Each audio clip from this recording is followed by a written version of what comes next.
There is a rhythm here unlike anywhere else on Earth. Defined by the dramatic bonds between land and sea. It is beautiful here beyond compare, but it is mostly inhospitable. A rugged landscape dramatically rising out of the ocean.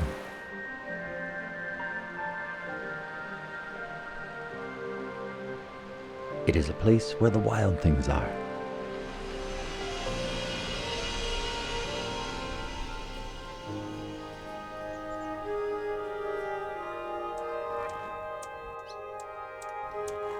Here, creatures both small and large play out their existence in a story that is as old as time.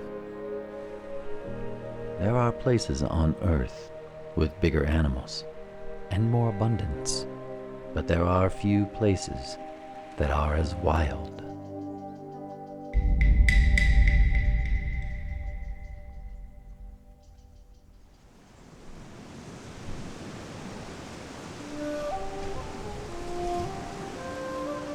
On the coast of California, halfway between Los Angeles and San Francisco, lies another world that is dictated by the laws of nature and the rhythm of the tides.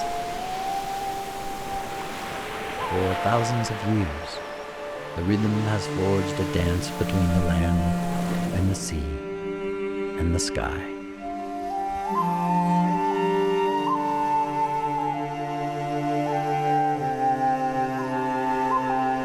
And life has abundantly responded.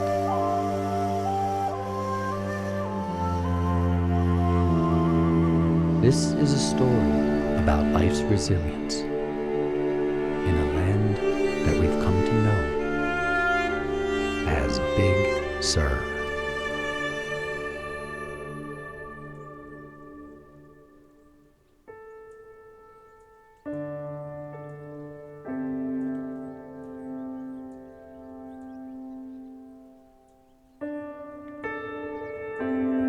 Springtime on this wild coast is a time of rebirth, a passing of the guard between old and new as it has throughout time.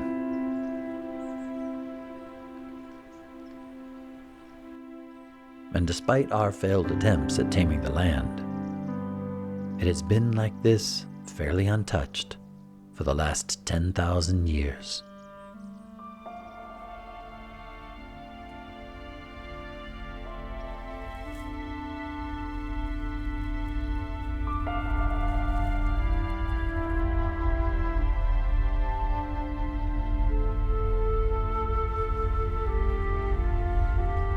But this year is different in Big Sur. The landscape has seen such little rainfall that there is now severe drought. What normally is a time of regeneration is now a time of adaptation. And adapting to a dry and parched landscape is never an easy thing.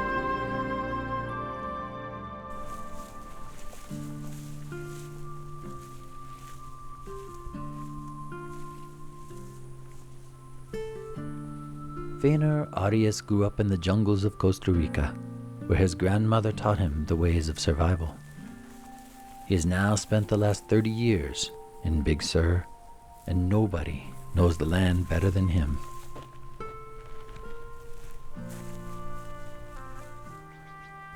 Water is life here, and Feynner is concerned. I spent many years in Big Sur. In my years here, this is, from my experience, is the driest year in many years. It's a big concern about the animals because all the springs are dry. There's no water. So the plants too, they get stressed. So not too much food for the animals. So it's going to be difficult. What will the drought mean for animals like the California condor? It is already difficult to survive on this landscape, but the drought doesn't make it any easier.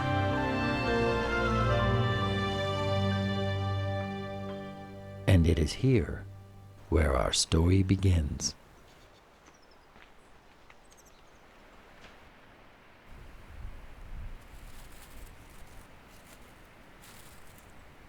Big has been prowling the highlands of Big Sur since he was born. He learned early on that to survive here as a bobcat, food comes from many sources. And yet it seems that everybody has a favorite food, and for Big, the pocket gopher seems to be his choice. Maybe they are just abundant, or easy to catch, or perhaps they just taste right. Regardless, he is totally focused on the task at hand. He listens closely for any movement underground, and silently stalks his prey, waiting for just the right moment to launch an attack.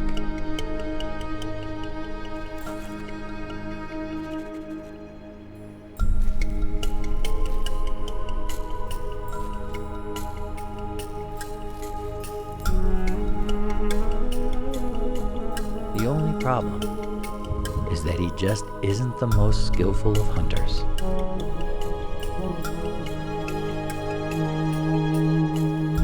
And with the drought in full force, this year is particularly difficult for him.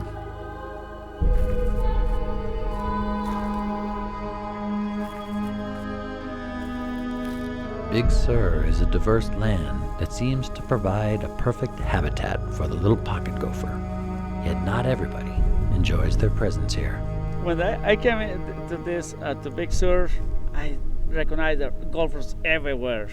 It's not my favorite animal for the people in the area either, because they eat our gardens. But at the same time, it's so important because they make tunnels. So when the rain come in, it's hold the water for the plants. At the same time, it's a big food for other animals. Big continues his hunt.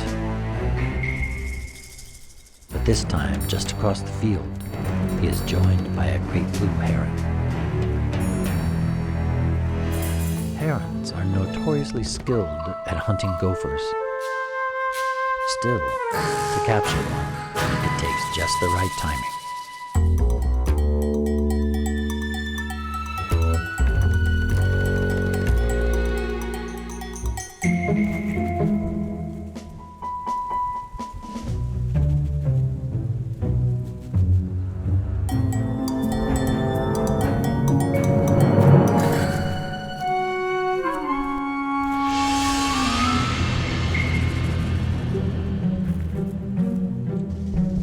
Once again, Big pulls up empty.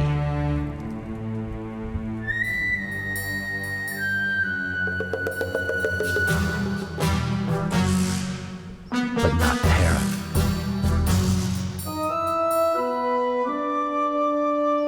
Perhaps timing is everything, at least when it comes to gophers.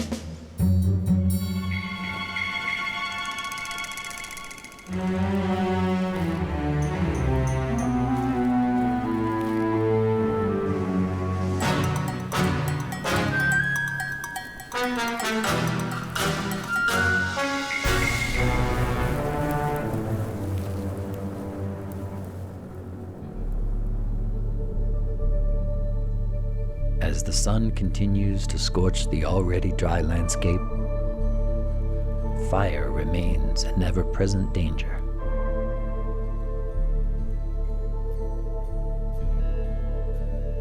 Beauty, well, it has a jagged edge, and in Big Sur, fire is the epitome of that edge. We oftentimes define danger by things that we don't really understand. Fire has long been misunderstood as an agent of destruction, but nothing can be further from the truth. Fire is integral to a healthy ecosystem. It is the catalyst for regeneration and growth. Fire here, of course, for me it was a big shock. Still, every time I smell the fire. It made me nervous, fires. But at the same time, if we have more frequent fires, it'd be more important for this area, because if frequent fires, it eliminate a lot of fuel. So for the condors, For them, it will be better because they have will have more trees to build nests.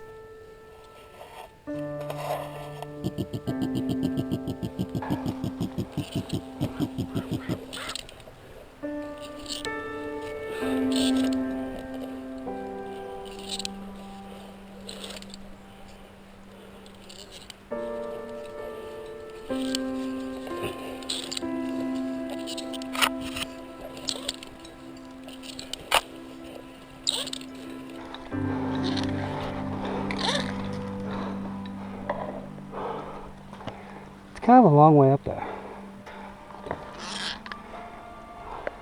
High up in a large cavity of a burned-out redwood tree, California condor biologists have discovered a family with an unexpected surprise.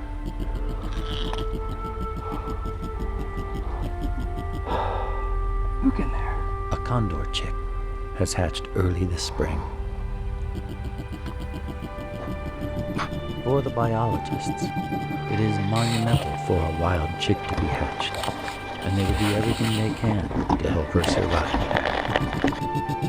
Being 150 feet up a redwood tree makes for a precarious climb, and then to enter the nest with the parents perched right by is, well, a delicate operation to say the least.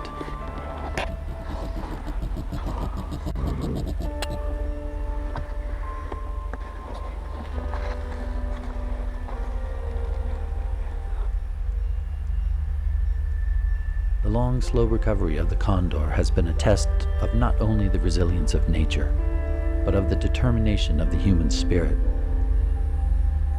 It is too early to determine whether it is a male or a female. For now, it is imperative for the biologist to ensure that the chick is healthy, and that means testing her body for lead poisoning.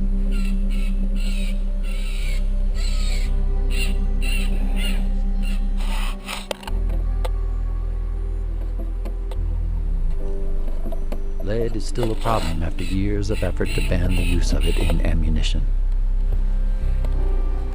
Coming down.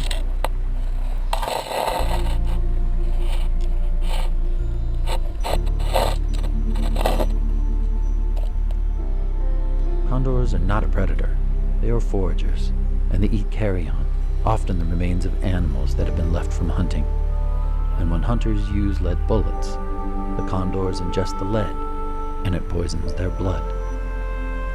It seems that people can't find it in their hearts to stop using lead ammunition when it is known to kill condors.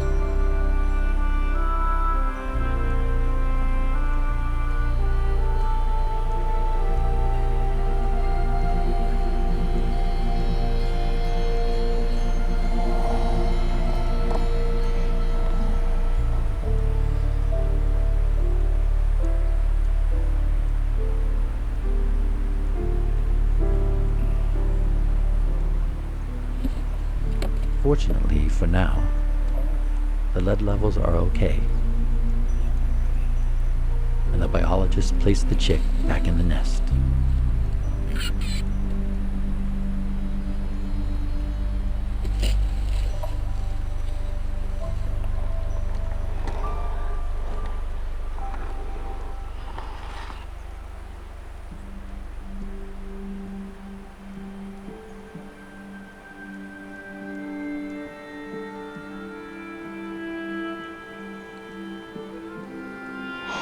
Bye, baby.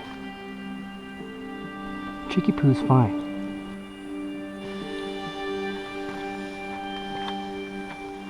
See you in a month.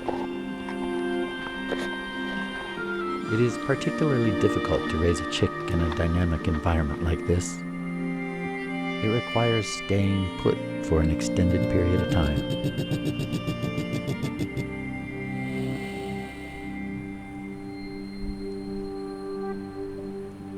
But on this constantly changing landscape,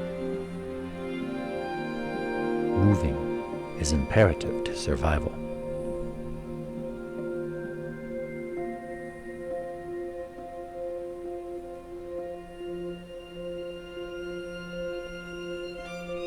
In this area,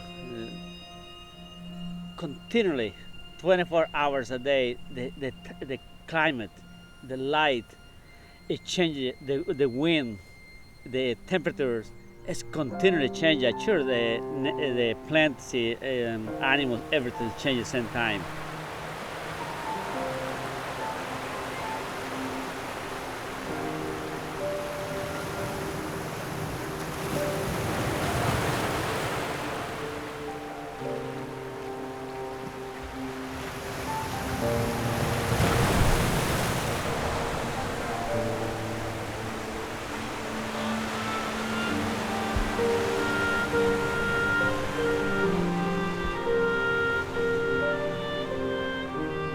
All life here moves in unison with the wind and the waves, the temperatures and the changing light.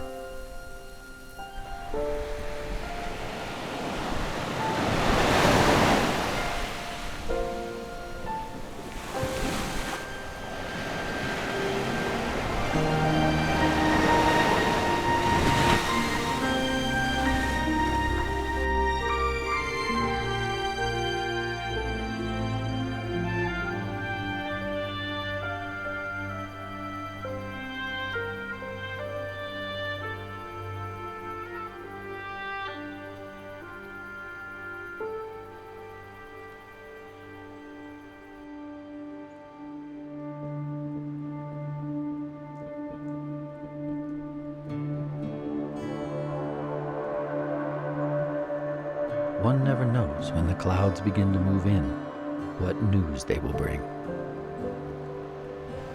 Clouds moving here so fast. They can bring it here a good news or bad news. And then give it a big impact to the Big Sur. And for example, can bring water or can bring fire.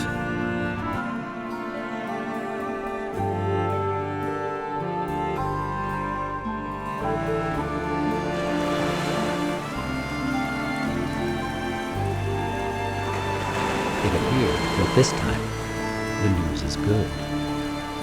A large storm has taken shape, and with it comes much needed water.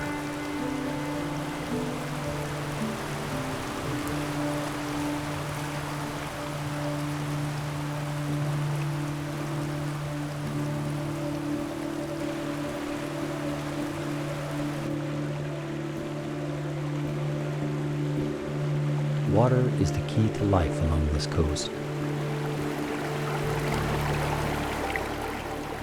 The rain feeds the springs. The springs feed the creeks.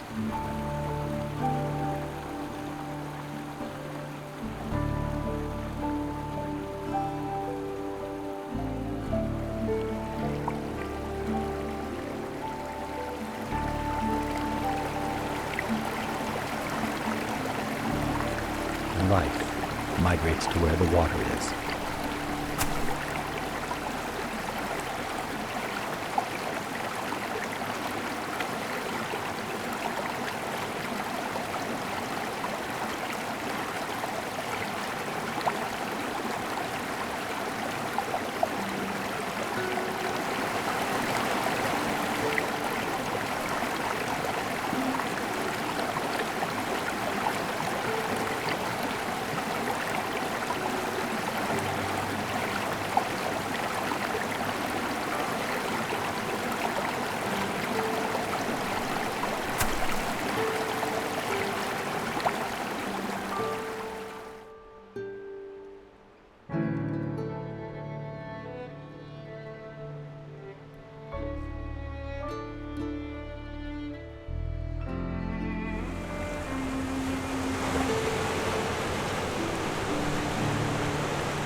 The one day of rain provided a much-needed respite from the drought.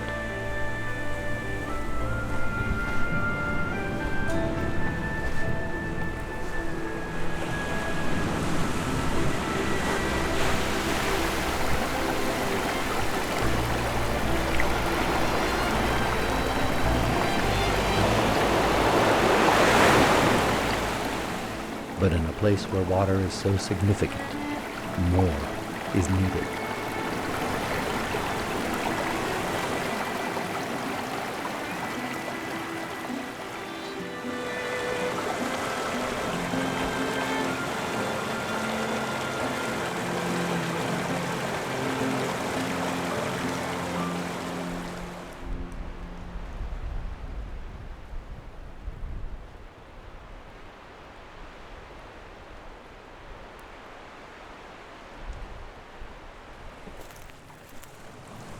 It did, however, come at just the right time in the spring to feed the native plants.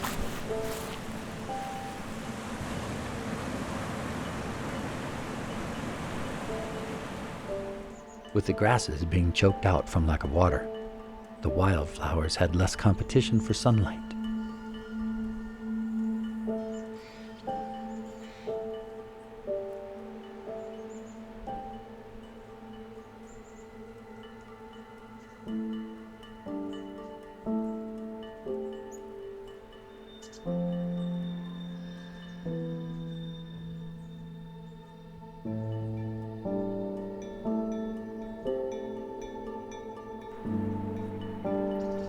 And they have exploded in full bloom, unlike any time in recent memory.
Came at just the right time to give the young of the year a better chance to survive. The rarest of occasions, spotted owl chicks have been born. And the young give rise to this time of year when new generations begin their journey in this new world.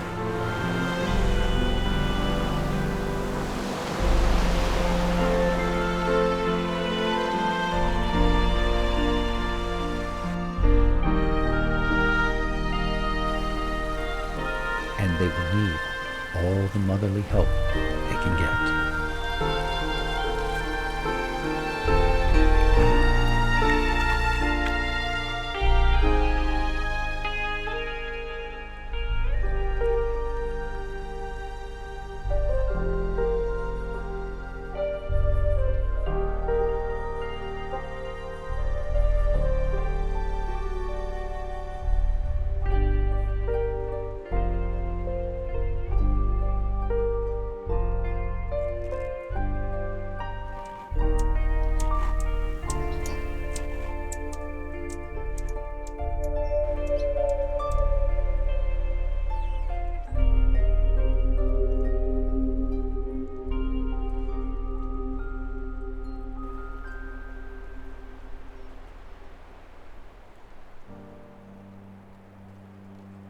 For Big, he is still searching for a good meal.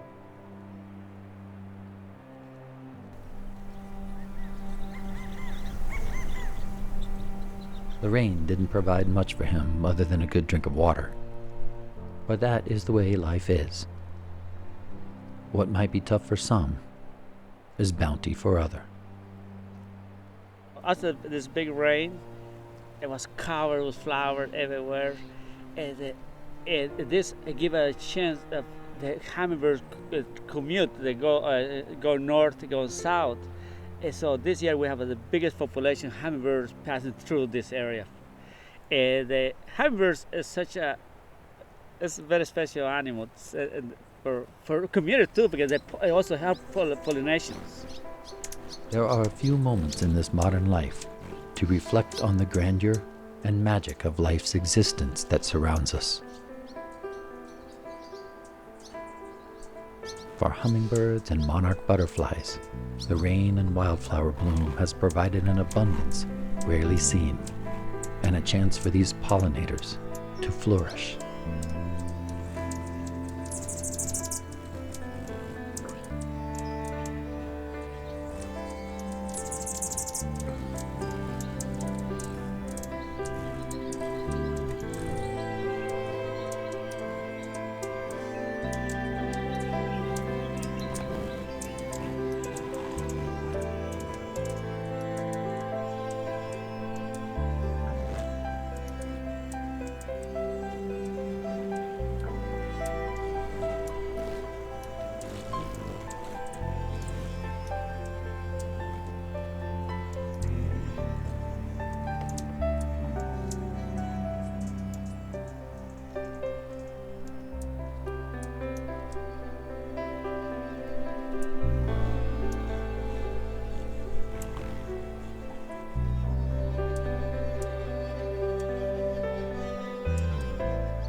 Big, in the meantime, is on the move. He, like the rest of life here, follows the water.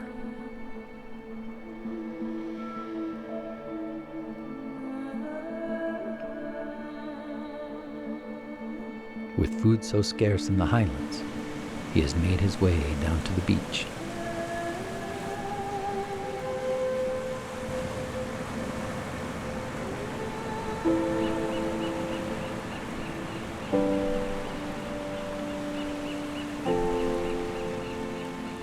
Bobcats are opportunistic hunters, and he looks closely at his options.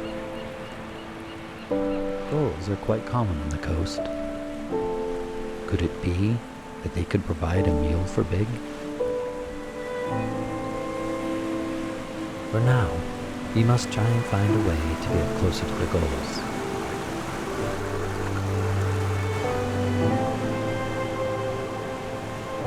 He heads down to take a look.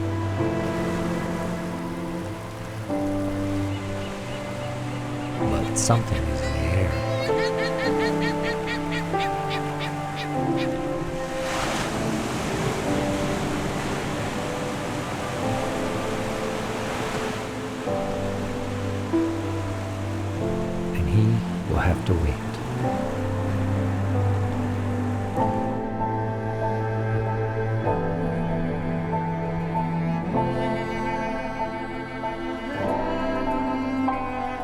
Every year, in late spring along the Big Sur coast, the northern winds begin their journey.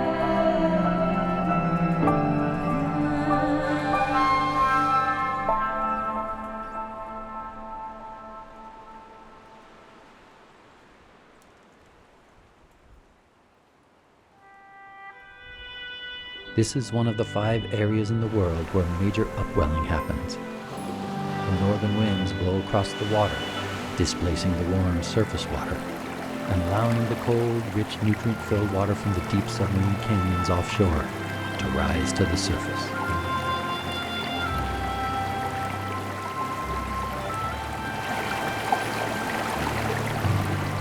Animals from all over travel to where the food is.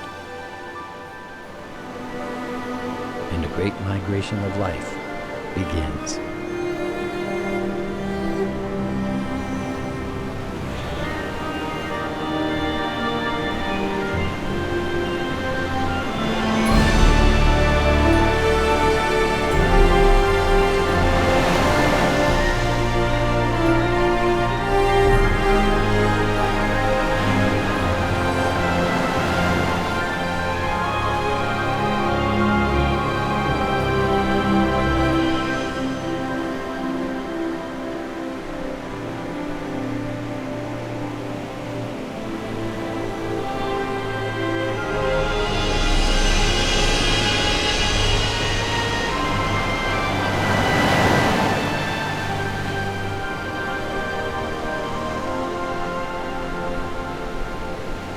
Big Sur is a land of convergence.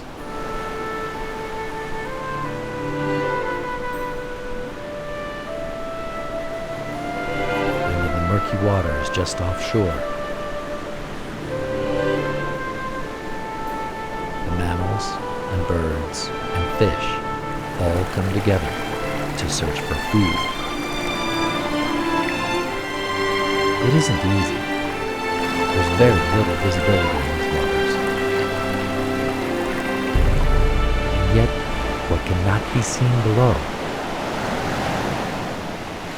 can be seen from above.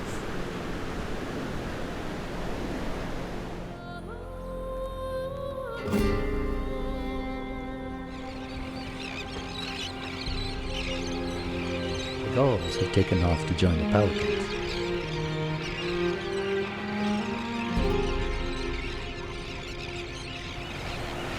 And other birds and sea life follow suit.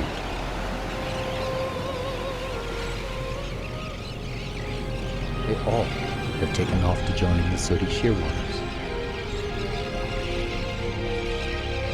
The journey of the sooty shearwater is one of nature's greatest spectacles. Nutrient-rich waters attract massive schools of anchovies. And the shearwaters migrate by the thousands all the way across the Pacific, from the nesting grounds in New Zealand, just in time for the feeding frenzy.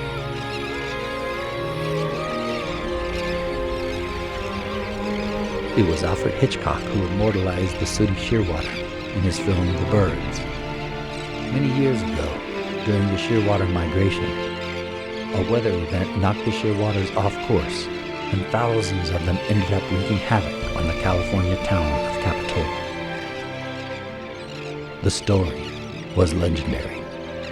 This year, however, the birds are on course, and it is a spectacle like no other seen.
guess frenzy is an understatement.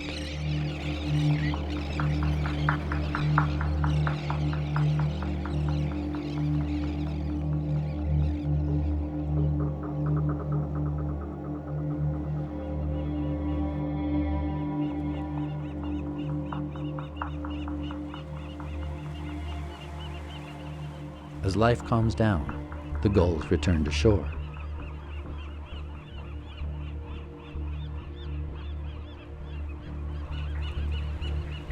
And a bobcat is waiting. Only it isn't big.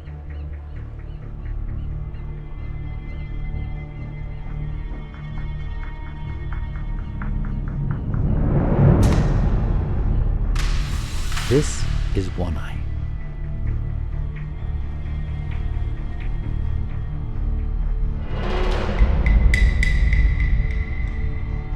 She is about as wild as they come.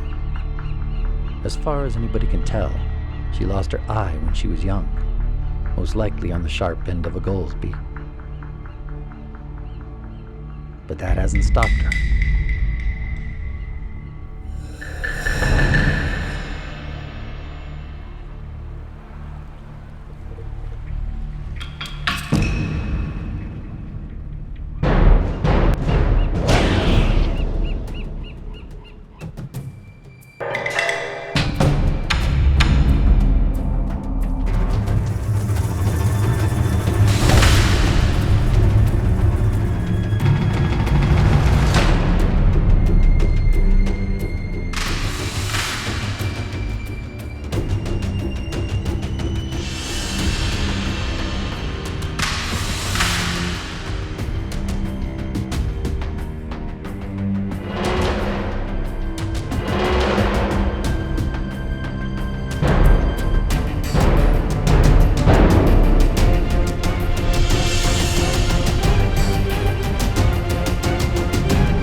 Like a phoenix, she has risen from her demise to become an expert at hunting.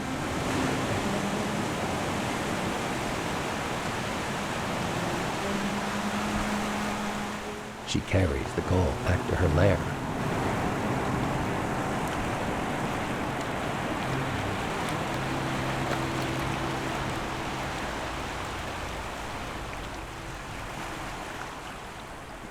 And just like that, she disappears.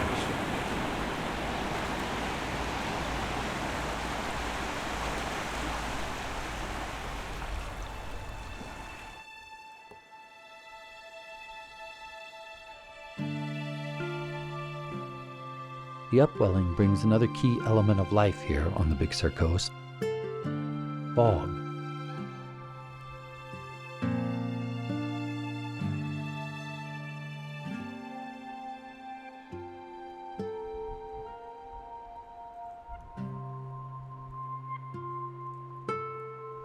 Fog is so important for redwood trees. The redwood tree has this form already, the needles to filter, to collect the fog water. Who knows how many millions of gallons of water put it into this area in Big Sur. Indeed, redwood trees flourish with the abundance of fog. At the very southern end of their range, the water that fog provides is even more important to their survival. Redwoods grow where the water is abundant, and through their filtering systems, they purge excess carbon and pollution from the air and are key to ensuring the health of the native waters.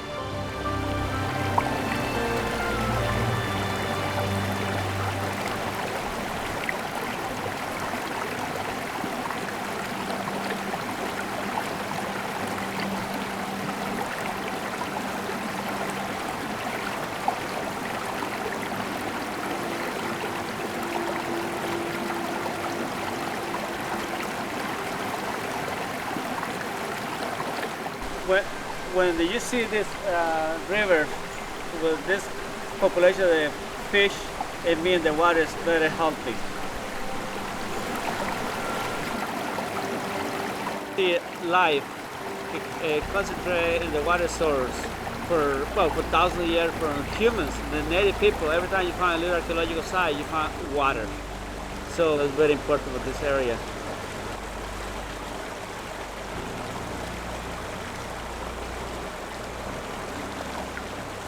Feynner knows the importance of water. Having grown up in a wet climate, a tropical land of sheer diversity, he feels close to the redwoods and the magic of this landscape.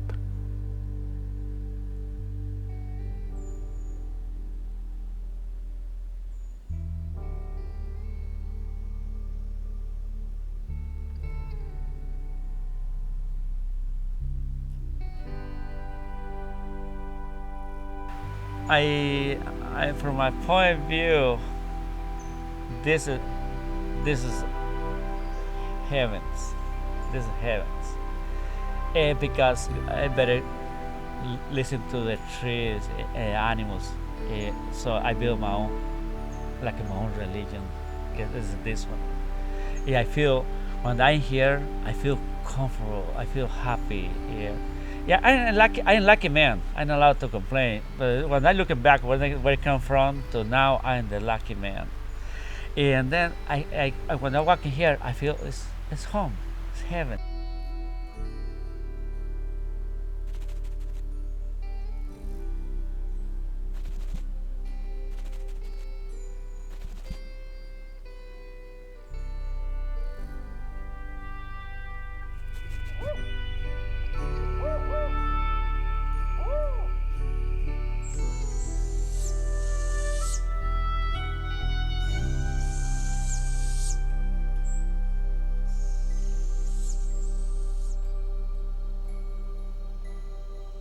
The redwoods provide for so much life here, from the largest of animals to the smallest.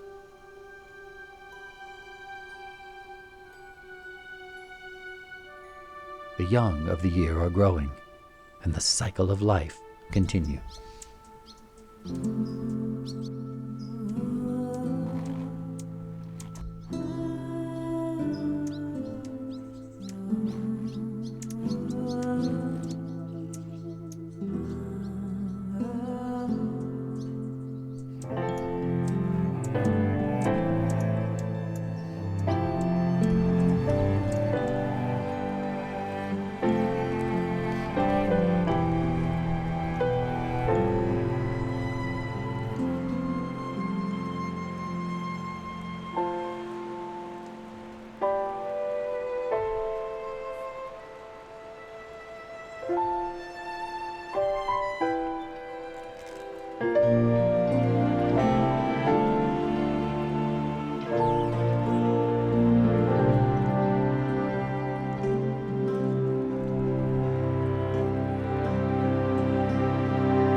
Up at the condor nest, the chick appears to be growing well, and it is quite healthy.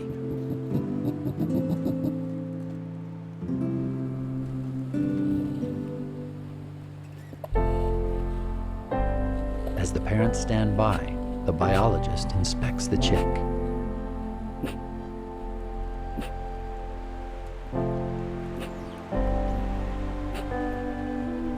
The good news is that it is eating.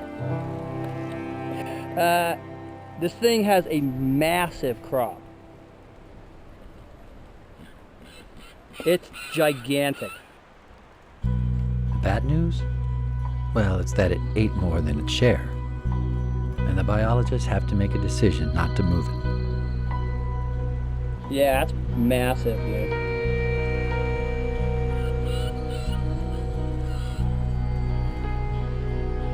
He's pretty big.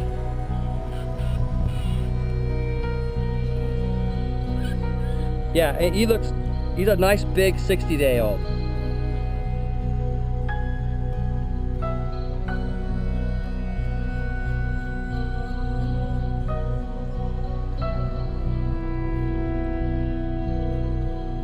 There is some trash in the nest, some glass and stuff. There's bottle caps and glass, bread tabs. This, however, is not good news. I'll try to get in there and get it out. A lot of these people, not everybody, but some of these people, I hope they can understand better because they have a bad customer. They come in here and along the highway, they pull over, looking for the condors, open a Coke bottle, drink the Coke, take the cap, throw away, or beer or plastic bag with a bunch of food from some fast food, leave it there. And then this mother or dad condor coming to the landing there, he picked up a broken piece of glass bottle and a plastic cup. He fly away. He thinks it's a shell or a bone because it's done for millions of years. He feed the babies. And then this happened to kill the baby, die because this kind for junk.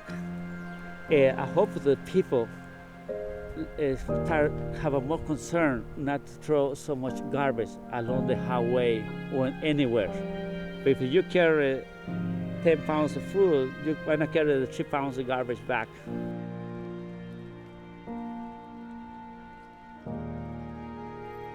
Hopefully, the chick will not have ingested any trash into its system.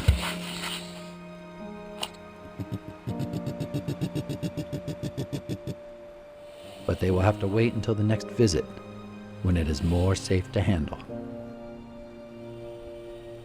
Condors have remarkably hung on, with a huge helping hand from people who care.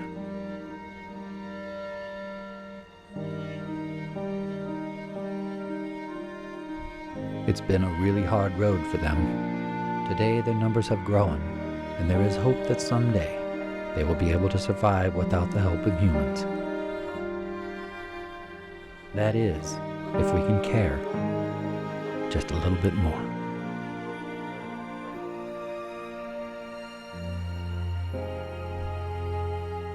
The chick is so full that it can't even lift its head.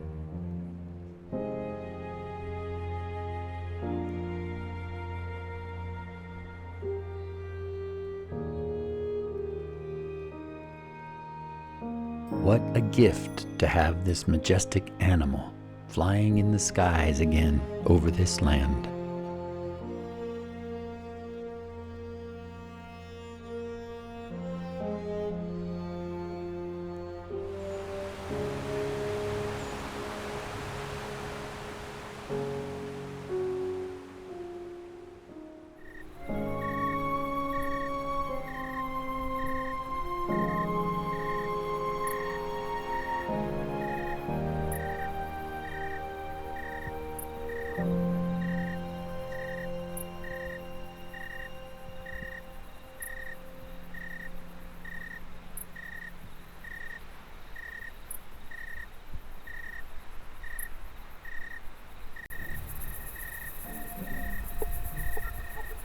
And the night is another world.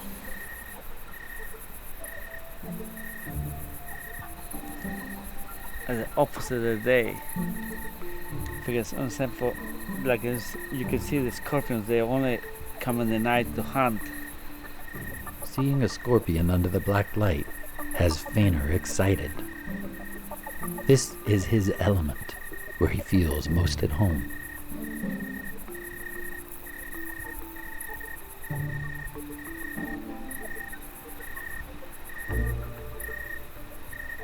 Much of life awakens at night in Big Sur.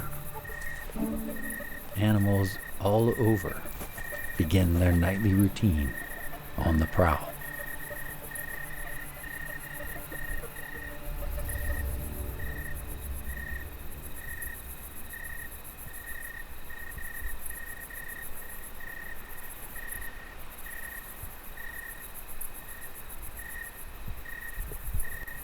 There is an old legend of the scorpion and the turtle.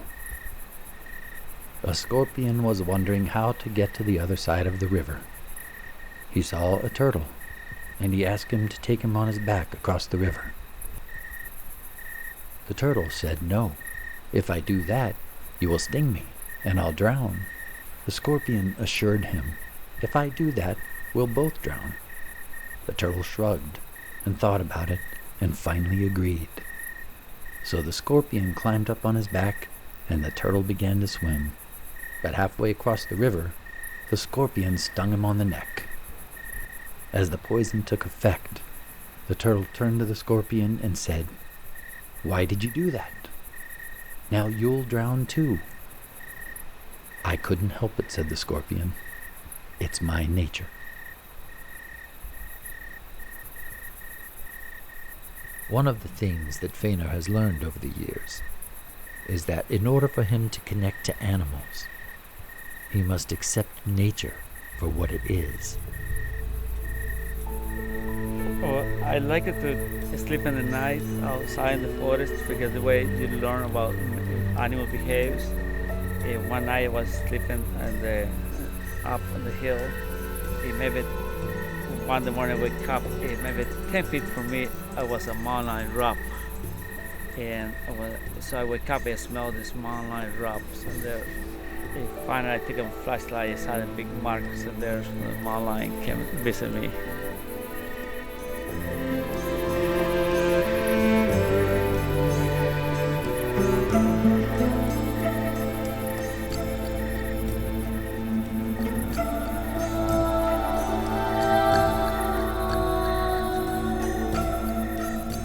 There is a different world that comes alive at night, not physically different than the world during the daylight, but our perception of it is more mysterious.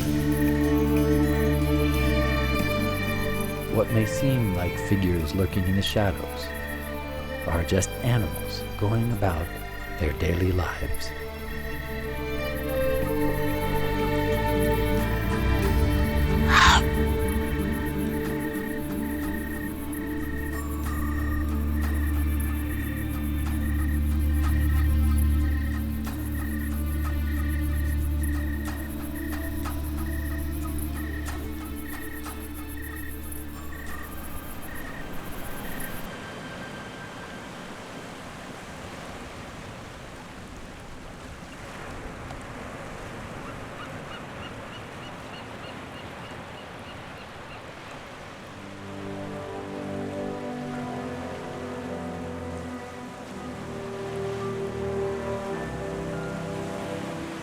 Life comes alive at this intersection of land and sea.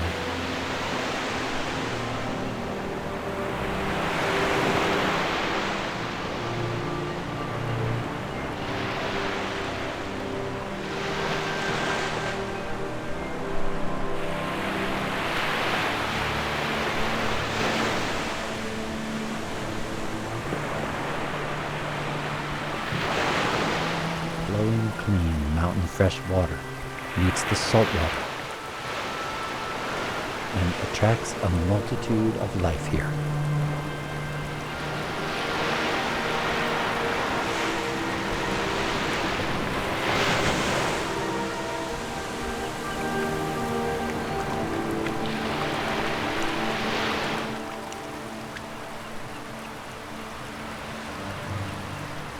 And in the middle of it all is big.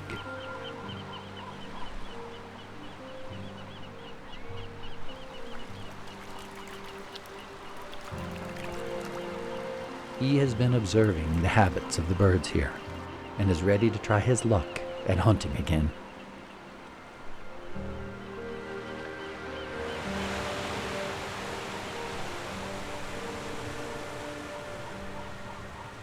And he has found a way to get close to the goals.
watches.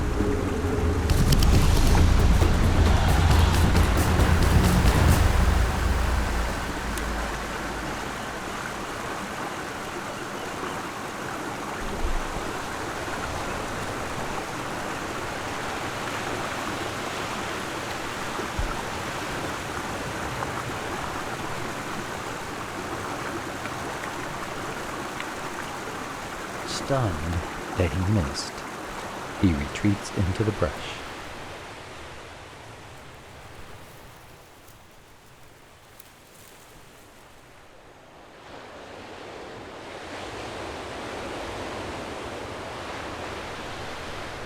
The complexity of life on this shore has Feynner curious.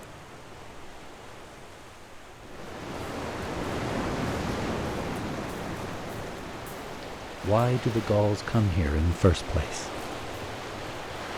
And how do bobcats know to hunt them? I wonder what the cat thinking when is here hunting. Look at this gulls flying to here, cleaning the nostrils in the fresh waters, they're taking baths.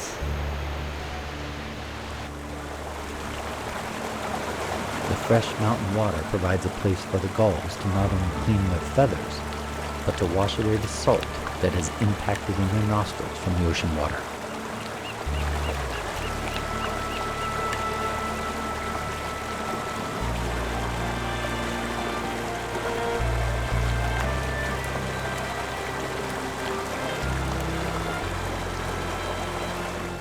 So for example, we have a Big Sur like this river. It's going from 5,000 feet up high in such a short distance. It's super fast, but at the same time, it produces so much life. It gets into all a single pot.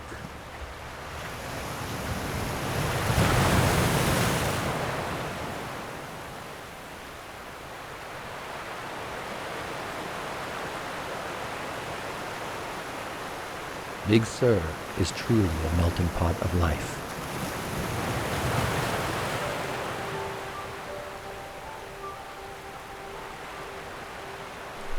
It is a meeting of northern and southern species, climates, animals both large and small, all serving a purpose within the cycle of life.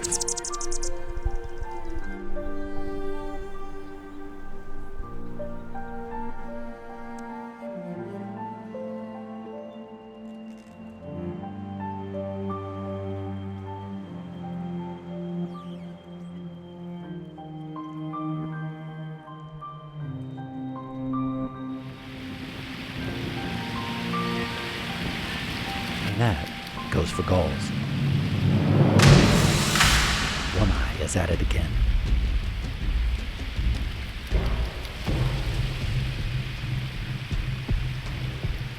It's as if she has a sixth sense about what the gulls are doing at any time. That, and the fact that she's like an elite athlete.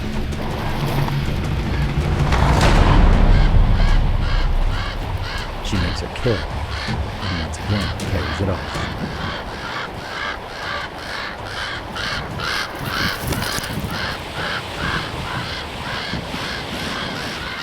And as the kingfisher looks on,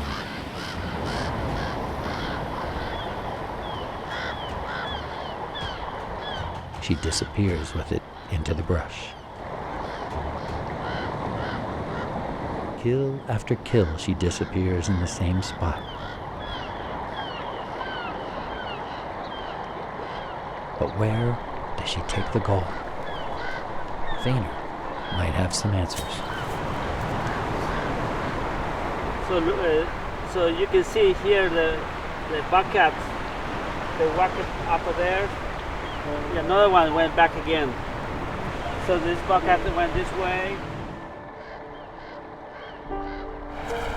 And then they went in. If you want to find a bobcat, or well, you see the track here, but we want to find the place they're hiding. You have to think like a bobcat, or behave like a bobcat.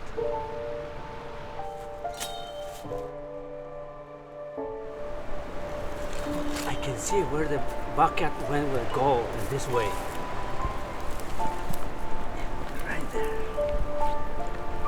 He peers through an almost impenetrable fortress of poison oak. But that doesn't stop him.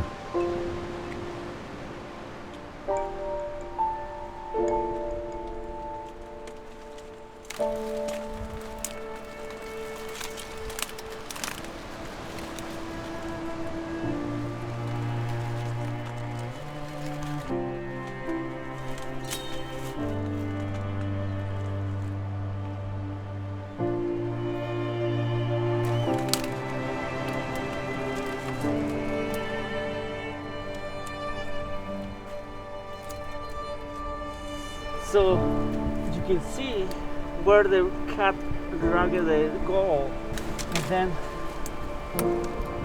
another one's go another direction here, another tunnel. So it's very well used.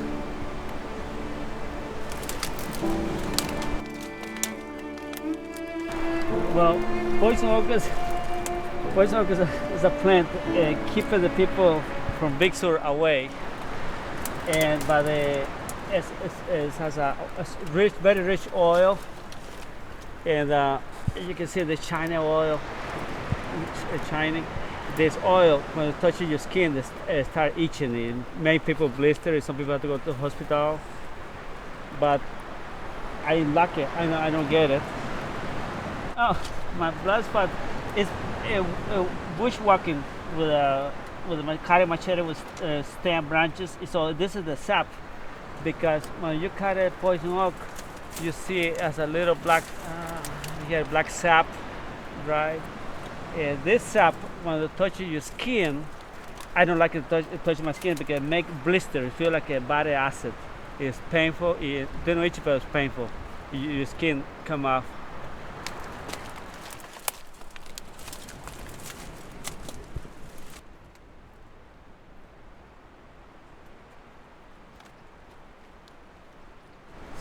So this is the bobcat coming with a goal in this area. It has a little tunnel, plug in here, and then continue more and go to another places. They have own little trails for a place they go to eat, and other places they take naps, or they sleep. So this poison oak is a very good place to hide from everything. So they're well protected.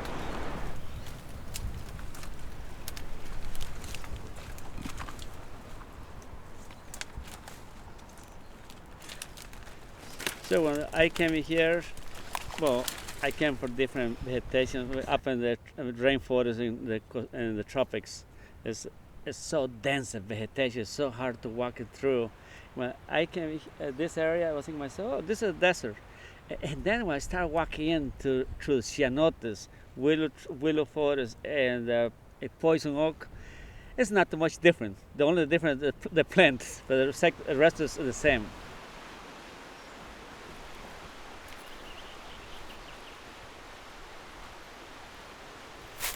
One Eye comes out of a fortress. The hot sand must feel good after her hunt. She is the epitome of all that is wild.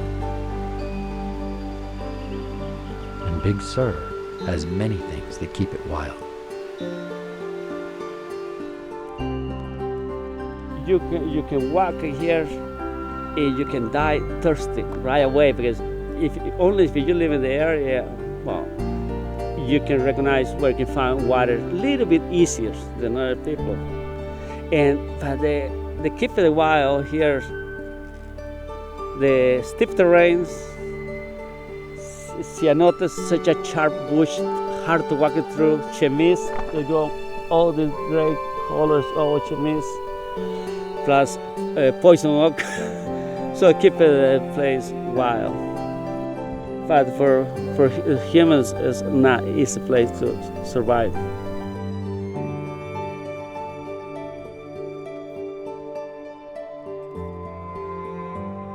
There hasn't been rain since that one day in spring.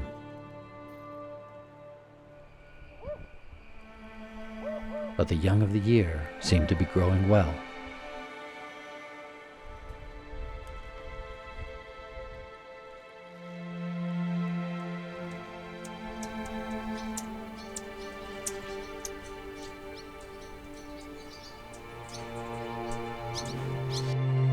including our condor chick. The blood tests have come back to reveal that he is a boy, and a big one at that. He is so big that it requires 2 people to climb the tree now to handle him.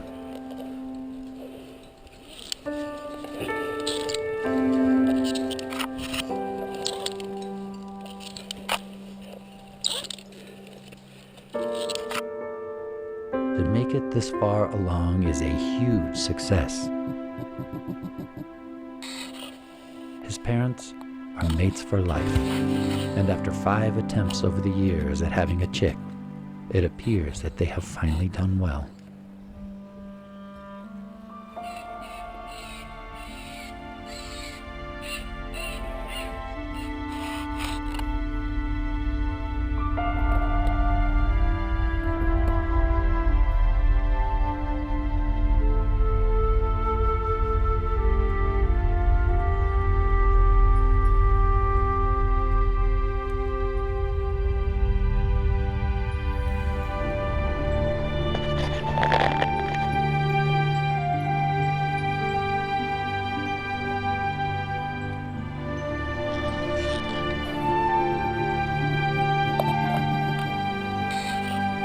They watch carefully as the biologist covers the chick's head.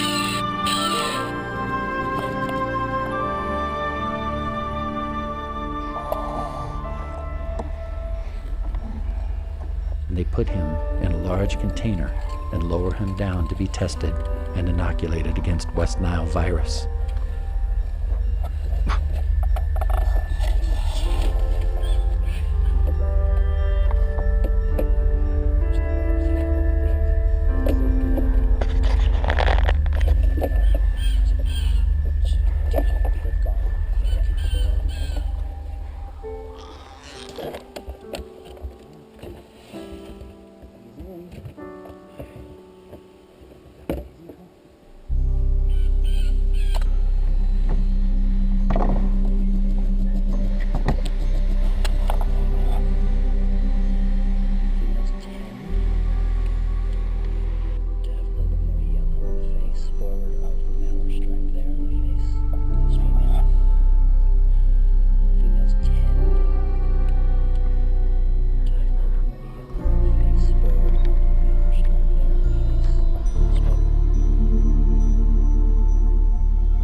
Ground, the biologists carefully handle the male condor as Feynner watches nearby.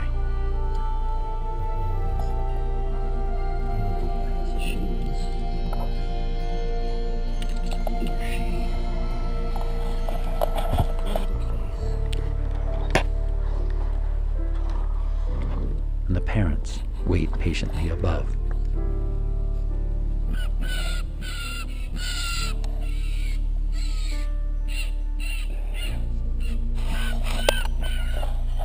It appears that the lead levels are all good, and all of the tests check out. We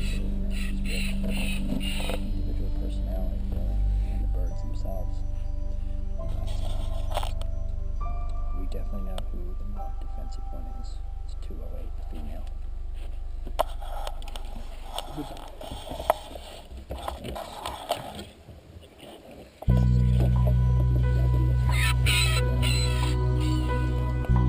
He is now past the age when trash in the nest poses a threat to him.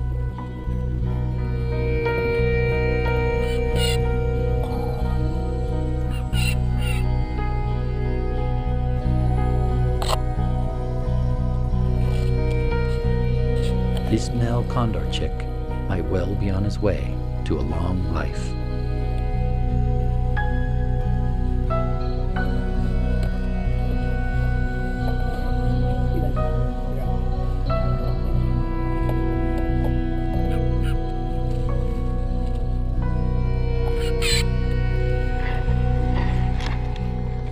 Is everybody all right?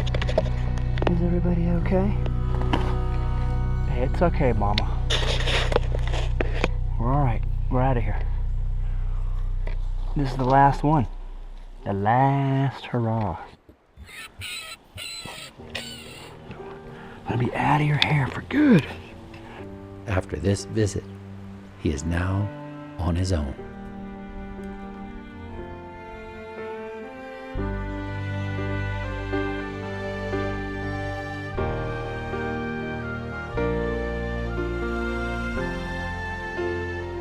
When you look at this animal fly, and then you come back to this area, you see the nest. Listen this hissing. Because the parent make a big hiss, the baby too. You think about you are in another world. You change it to another world. Just have this opportunity to listen to this animal. You see how they landed so soft in the redwood trees, landed there. It was with enormous winds. It made me feel. For me, I think to myself, maybe I made it to the top. Maybe it's time to stop my life. No, not to die, but I think I made it to here, and everything will be fine. And I hope so. I continue looking at them for the rest of my last years. What a remarkable world we would have if more people felt that connecting to nature is like reaching a pinnacle in life.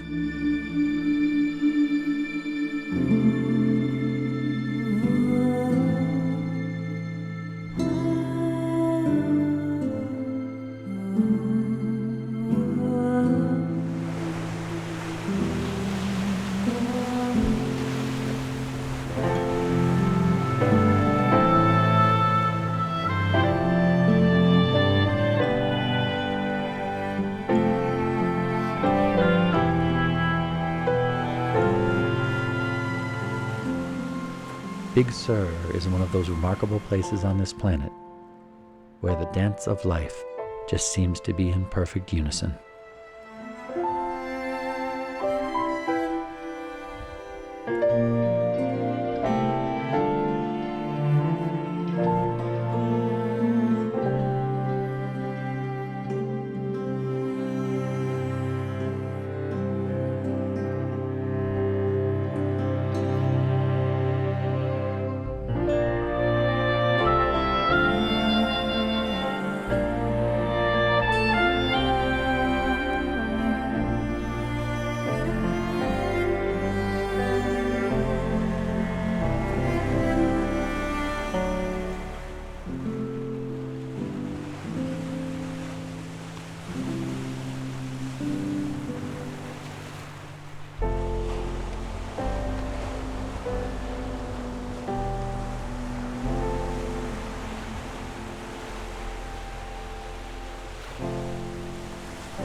I feel maybe more happier.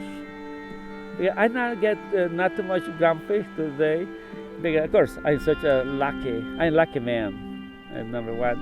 But when I go to Costa Rica or other places, I feel like I listen to people more careful, because when you listen, you learn. You're learning. If you don't listen, you're not going to learn. So this is I start listening to people too more careful. It's a sad, because I think I learn for listening to animals. I start learning to listen to people.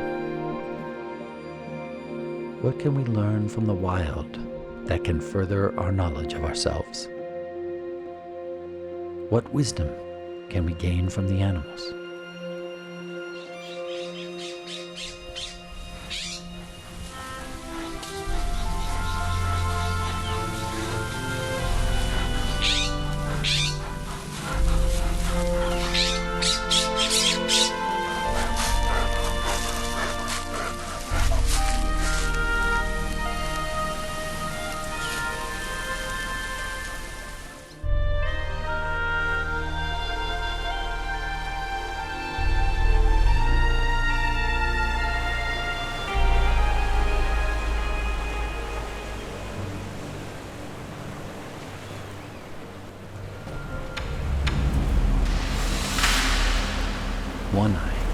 testament to survival. She has become so skilled at hunting that she makes it look easy.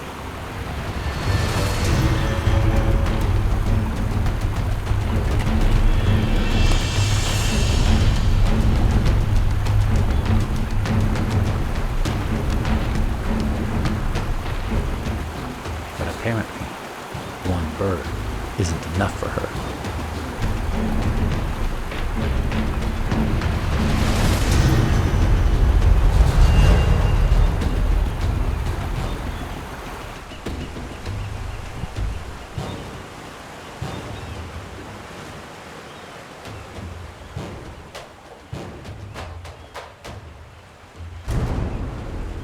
Remarkably, the first bird gets away.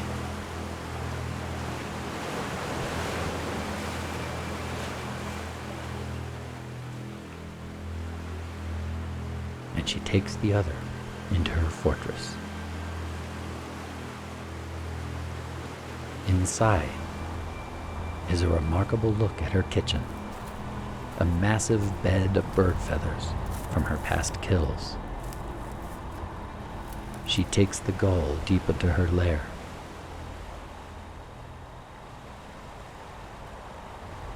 And she prepares it for eating.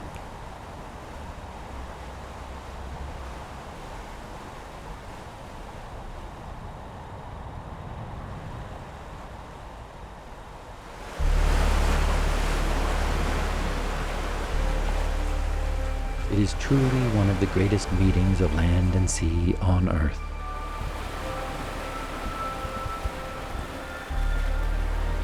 The wild of Big Sur, well, it gets into the soul.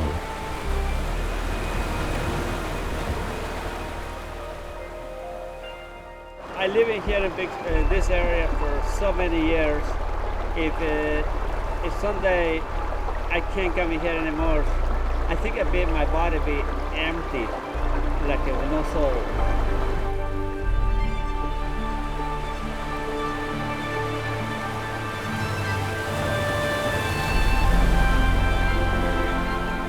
One of the things we know about life is that we migrate to where we are at home.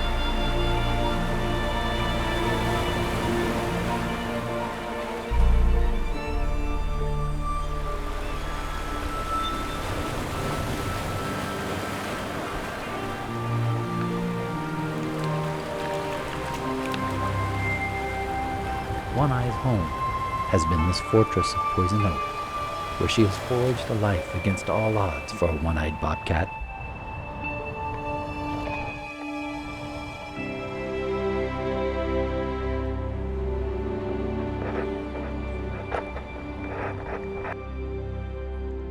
She exits her home.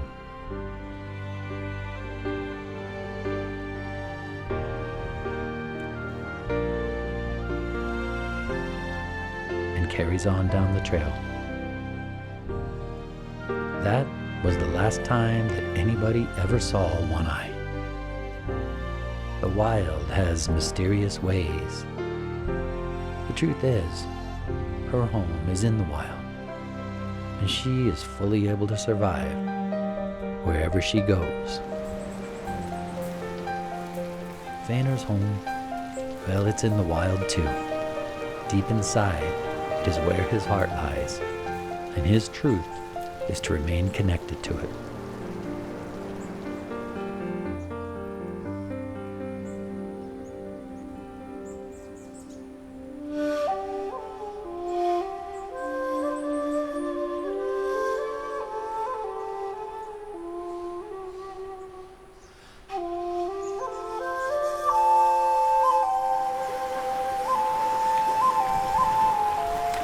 As for Big,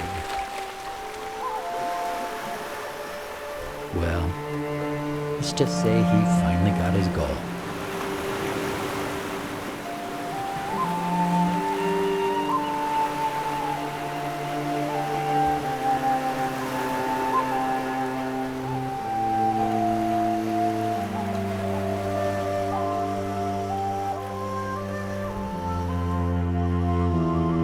Despite a particularly hard year, the young have survived to fledge the nest.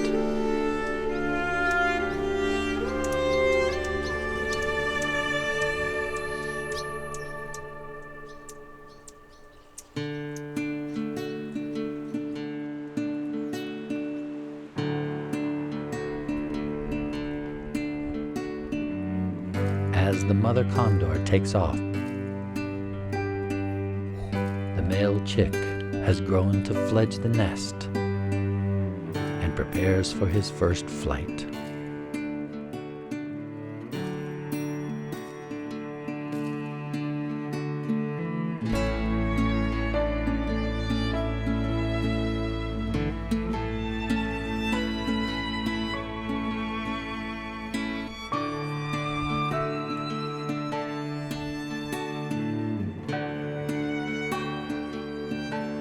I have a hope for this area, Big Sur, and other places around the world. Next generation take care to nature, because the only thing we have is the only chance we have for the future generations.